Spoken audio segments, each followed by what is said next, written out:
Bien, nuestra prédica del día de hoy trata acerca del mandato de nuestro Señor, Dios, Rey y Salvador, Jesucristo, de nuestro Padre Celestial también. Este prédica se llama El Mandato.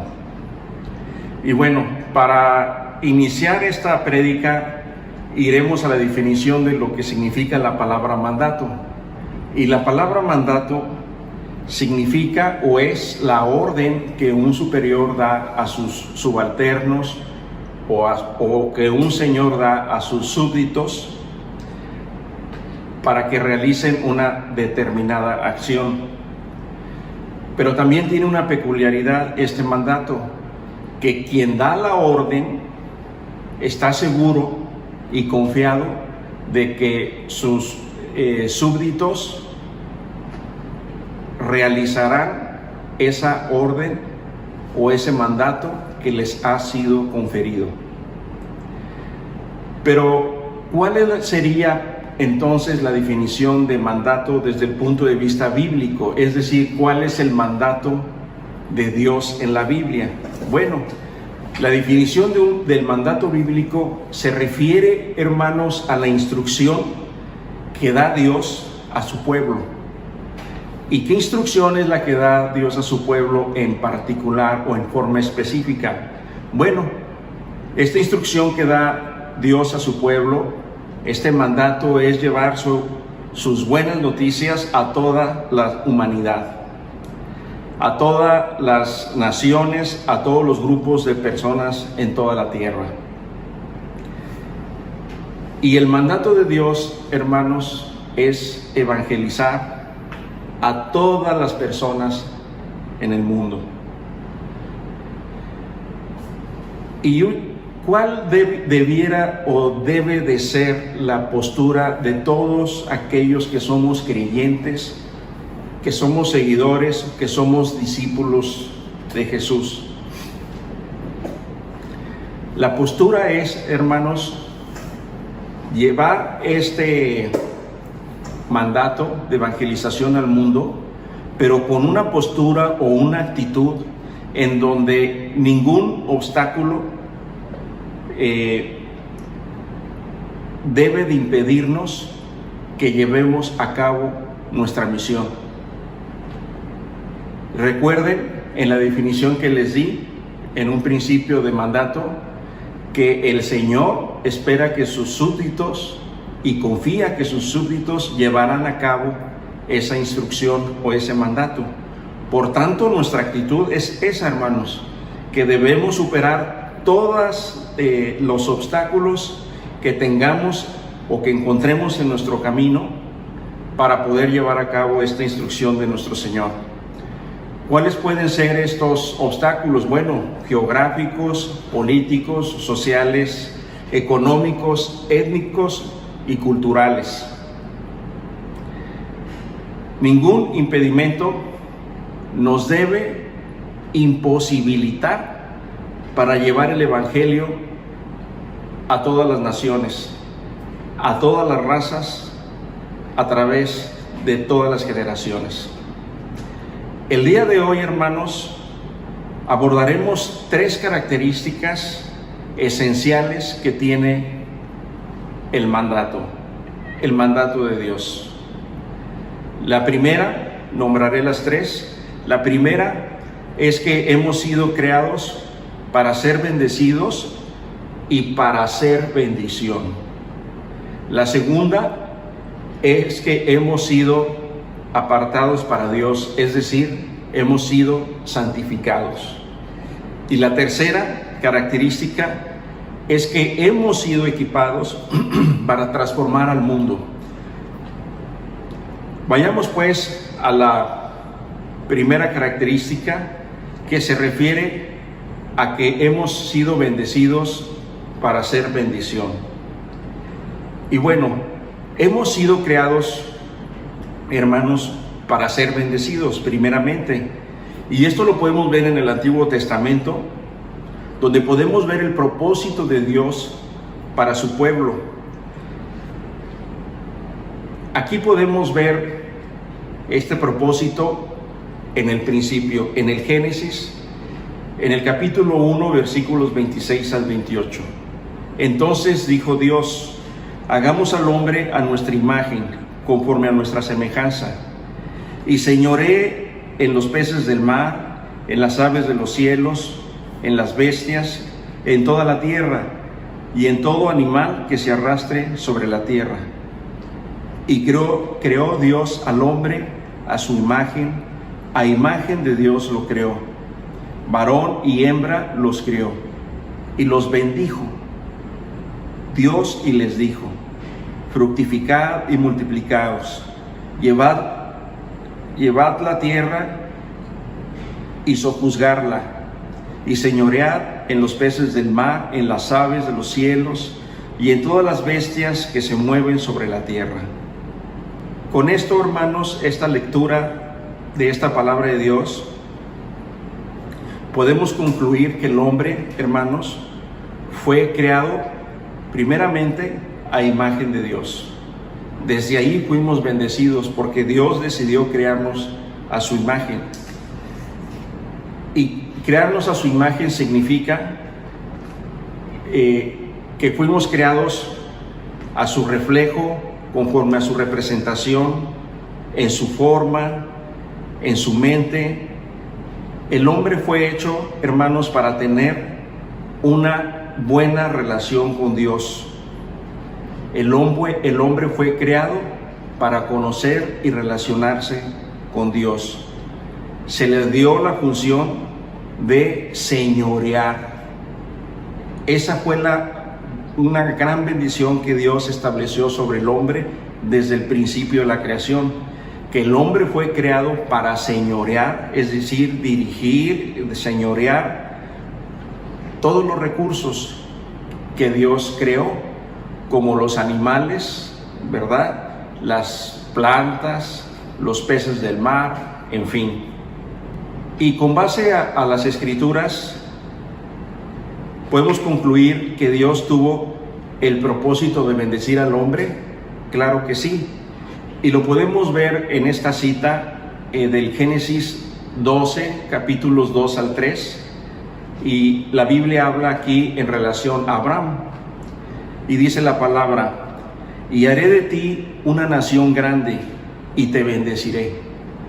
Aquí podemos encontrar en el Antiguo Testamento cómo Jehová le dice a Abraham y le da esta promesa de que le va a bendecir. Dice: te bendeciré y engrandeceré tu nombre y serás bendición. Te bendeciré y serás bendición.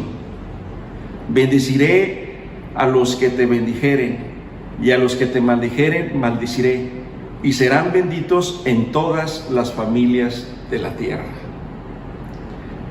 Abraham, hermanos, también haya gracia delante del Señor, haya gracia y bendición. Considerado como el padre de la fe, Abraham, por tanto creyó en Dios, creyó en su promesa. Abraham fue llevado, hermanos, hasta el límite. Si recuerdan ustedes, el Señor le pidió a Abraham que sacrificara a su hijo Isaac, y Abraham estuvo dispuesto a hacerlo, y solamente el ángel fue quien le detuvo la mano al momento en que iba a sacrificar al muchacho. Y este era su único hijo, era el único hijo de Abraham, Isaac, y estuvo dispuesto a sacrificarlo. Y esto es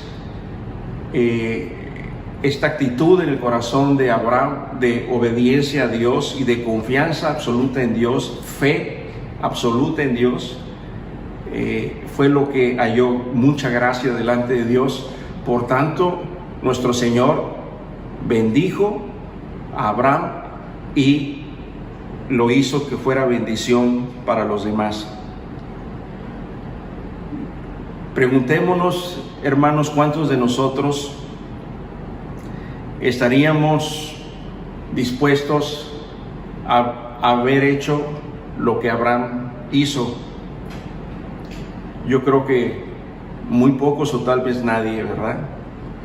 También podemos ver en el Génesis 22, en el versículo 15-18, dice: y llamó el ángel de Jehová a Abraham por segunda vez desde el cielo y dijo: por mí mismo he jurado, dice Jehová, que por cuanto has hecho esto y no me has rehusado tu hijo, tu único hijo, de cierto te bendeciré y multiplicaré tu descendencia como las estrellas del cielo y como la arena que está a la orilla del mar, y tu descendencia poseerá las puertas de sus enemigos.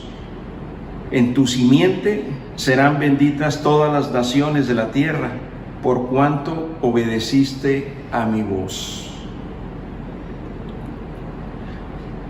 Podemos determinar entonces que el deseo de Dios es que seamos bendición para otras personas, porque ese es el segundo mandamiento. El primer mandamiento es amar a Dios y el segundo mandamiento es amar a nuestros semejantes, a nuestro prójimo. Veamos qué dice el Génesis 12, versículo de 1 al 3, en relación a que nosotros vamos a ser bendición para los demás. Y dice la palabra: pero Jehová había dicho a Abraham: vete de tu tierra y de tu parentela y de la casa de tu padre a la tierra que te mostraré, y haré de ti nación grande y te bendeciré y engrandeceré tu nombre y serás bendición.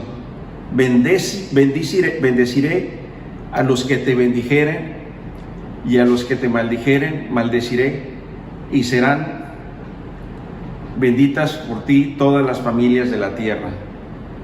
Hermanos, nosotros también vamos a ser bendición para las demás.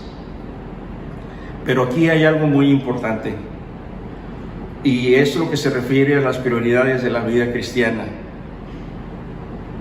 El deseo de Dios, que es su primer mandamiento, es que dice: amarás a Dios sobre todas las cosas. Ese es nuestro primer mandamiento y principal, Dios en el centro de nuestra vida. Y el segundo mandamiento se refiere al prójimo, a los demás. Pero hay un orden, hermanos. Hay un orden. En las prioridades de la vida cristiana, después de Dios, por ejemplo, los que están casados, la segunda prioridad es el esposo o la esposa. La tercera prioridad son los hijos. La cuarta son los padres. La quinta es el trabajo, y hasta el final es el ministerio. Porque recuerden que nuestro Dios es un Dios de orden y nos llama a ordenar todas las cosas en nuestra vida. Y este punto es muy importante que lo conozcamos. Para que nosotros podamos realmente ser bendición para las demás personas, necesitamos ordenar el orden de prioridades de nuestra vida cristiana. Si no, no vamos a poder ser bendición. Y para ello les podría hablar de varios ejemplos. Incluso hay pastores, hermanos, que tienen grandes congregaciones, que están muy enfocados en su congregación, pero han descuidado su principal ministerio, tienen una mala relación con sus esposas, algunos de ellos están separados o divorciados, e incluso tienen hijos adictos o hijos que viven fuera de casa en adicciones de sustancias adictivas o en situaciones precarias, ¿verdad? Incluso algunos de ellos en la cárcel. Entonces, si se fijan, son hombres que están siendo bendición para otras personas, pero no están siendo bendición para el segundo ministerio que les ha encargado Dios, que es primero su esposa, su casa, en fin. Entonces es muy importante que nosotros tengamos en cuenta las prioridades de la vida cristiana. La segunda característica es que Dios nos llama a vivir, hermanos, apartados del mundo e enfocados solamente en Él. Veamos qué dice Éxodo 19, 5 al 6. Estamos hablando concretamente en relación a la santidad. Ahora pues, si diereis oído a mi voz y guardareis mi pacto, vosotros seréis mi especial tesoro sobre todos los pueblos, porque mía es toda la tierra, y vosotros me seréis un reino de sacerdotes y gente santa. Estas son las palabras que dirás a los hijos de Israel. En Levítico 19:2 dice: habla a toda la congregación de los hijos de Israel y diles: santos seréis, porque santo soy yo, Jehová, vuestro Dios. En Levítico 20:26 dice: habéis pues de serme santos, porque yo, Jehová, soy santo, y os he apartado de los pueblos, porque sois mío. Aquí habla, hermanos, de la santidad. La palabra santo significa apartado. Por lo tanto, alguien que es santo se refiere a una persona que está apartada. Este es el concepto de apartado, alguien que está de santo, alguien que está apartado para Dios. Dios es muy claro, hermanos. Estamos apartados para Él, solamente para Él. Él nos compró, recuerden, a precio de sangre de su Hijo Jesucristo, su único Hijo. Su Hijo, hermanos, pagó por nosotros nuestra libertad. Compró nuestra libertad con su sangre. Él murió en la cruz en lugar de nosotros. Ese lugar en la cruz, hermanos, era nuestro.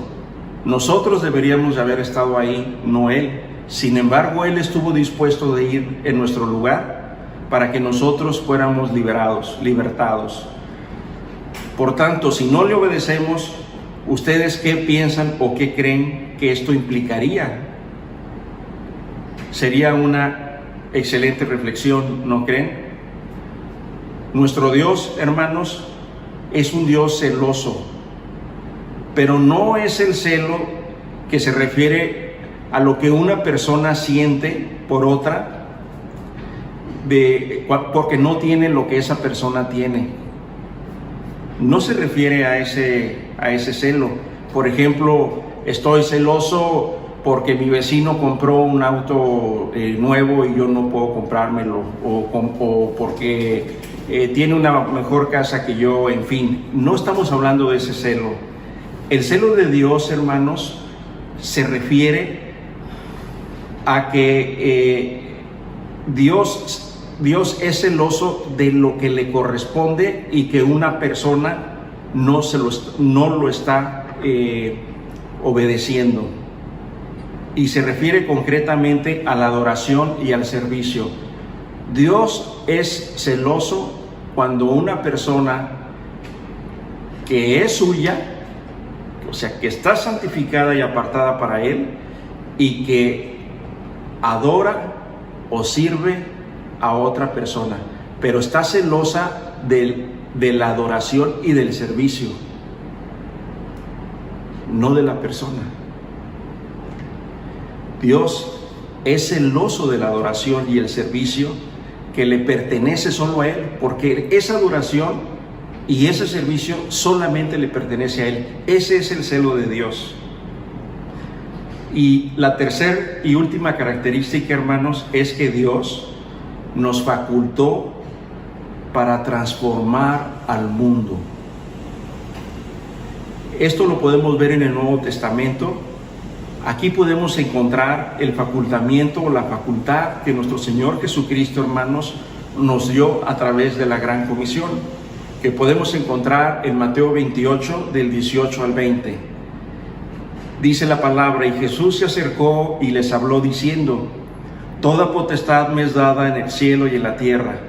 Por tanto, id y haced discípulos a todas las naciones, bautizándolos en el nombre del Padre y del Hijo y del Espíritu Santo, enseñándoles que guarden todas las cosas que os he mandado. Y he aquí que yo estoy con vosotros todos los días hasta el fin del mundo. Amén. Fíjense cómo dice aquí que vayamos a evangelizar y bautizar a las personas en el nombre del Padre, del Hijo y del Espíritu. Dice, y enseñándoles que guarden todas las cosas que os he mandado. El mandato de Dios, ¿verdad? Amados hermanos, este es el mandato de nuestro Señor Jesucristo, expresado personalmente por Él a sus seguidores, a sus discípulos. Son palabras de Jesús que están detalladas aquí en la Biblia, en el Evangelio de Mateo. Este es el mandato de Jesús al cual nosotros, sus discípulos, hemos sido llamados, que vayamos a proclamar y predicar su Evangelio, el Evangelio de Jesús, las nuevas noticias, ¿verdad? Y que vayamos también a predicar el ministerio de la reconciliación a todas las naciones.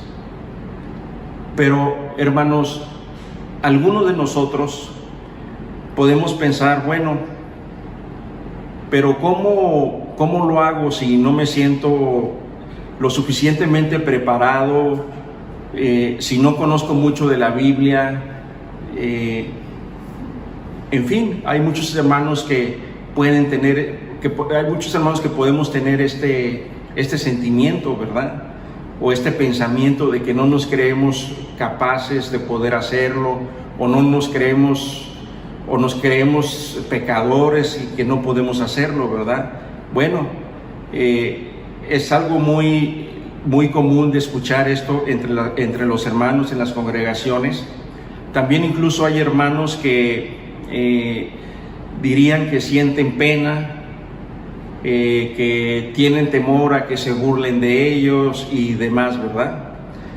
Bueno, termino con lo siguiente.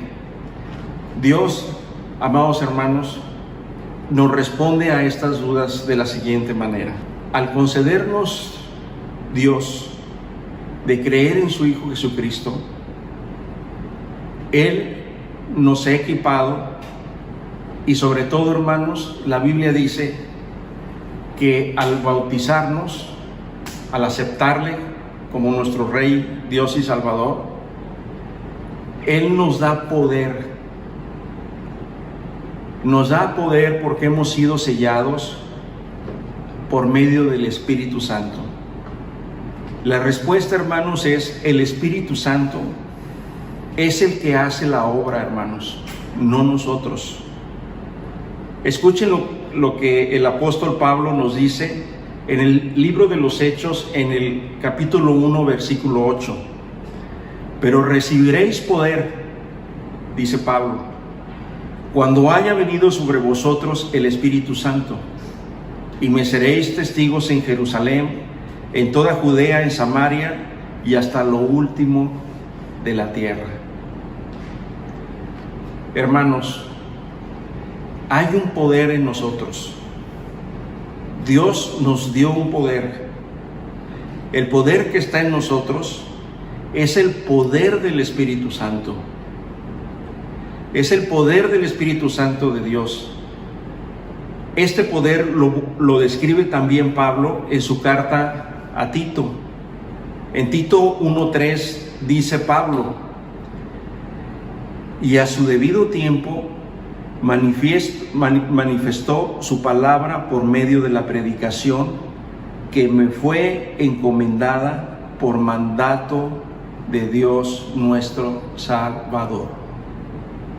Diciendo Pablo a Tito que por medio de la predicación, dice Pablo, Dios le encomendó que transmitiera al mundo de los gentiles su santa palabra. Y por medio de su Espíritu nos equipa para hacerlo. Fíjese en lo que dice Romanos 15, 19 al 20. Con potencia de señales y prodigios en el poder del Espíritu de Dios, de manera que desde Jerusalén y por los alrededores hasta Ilírico, todo lo he llenado del Evangelio de Cristo. Y de esta manera me esforcé a predicar el Evangelio, no donde Cristo ya había sido nombrado, para no edificar sobre fundamento ajeno. Hermanos, nuestro llamado y propósito como seguidores de Cristo es amar a Dios completamente, amarnos los unos a los otros, manejando nuestras prioridades de cristianas, y de llevar la palabra de Dios y el Evangelio a las naciones. No donde ya está predicada la palabra, dice Pablo, sino a donde no ha sido predicado la palabra. Algunos, hermanos, serán llamados a compartir a Cristo en sus familias, en sus trabajos, con sus amistades. Otros serán llamados a servir al Señor de tiempo completo. Lo relevante, amados hermanos, en cualquier caso que este sea, es obedecer como cristianos, obedecer nuestro llamado, obedecer nuestro llamado como auténticos cristianos, el mandato de Dios, de ir a compartir a aquellos que no han conocido aún a Jesús, de ir a compartir a aquel que nos amó y murió por nosotros en nuestro lugar, a nuestro amado Dios, Rey y Salvador, Jesucristo. Amén. Oremos. Padre Santo, te damos gracias por este tiempo. Te damos gracias por este tiempo. Te damos gracias por tu palabra el día de hoy, que nos habla acerca de tu voluntad y tu mandato de llevar el Evangelio a todas las naciones, Señor. Te damos gracias también, Padre Santo, por concedernos creer en tu Hijo Jesucristo y de aceptarnos como tus hijos adoptivos. Por lo tanto, estamos santificados y apartados para ti solamente, Señor. Te damos gracias también porque por medio de tu Espíritu Santo nos has equipado para poder llevar a cabo tu voluntad y poder llevar el Evangelio a las naciones. Te damos gracias también, Señor, por tu bendición, y te pedimos que nos concedas ser bendición para otros hermanos. Te damos gracias, Señor, por aquellos hermanos que están aprendiendo de la palabra tuya, Señor, están aprendiendo a conocerte, Señor. Y te pedimos, Señor, que hagas también la obra en todos nosotros, que hagas la obra en todos nosotros. Te damos gracias en el nombre de Jesús. Amén. Gracias, hermanos. Que el Señor les bendiga.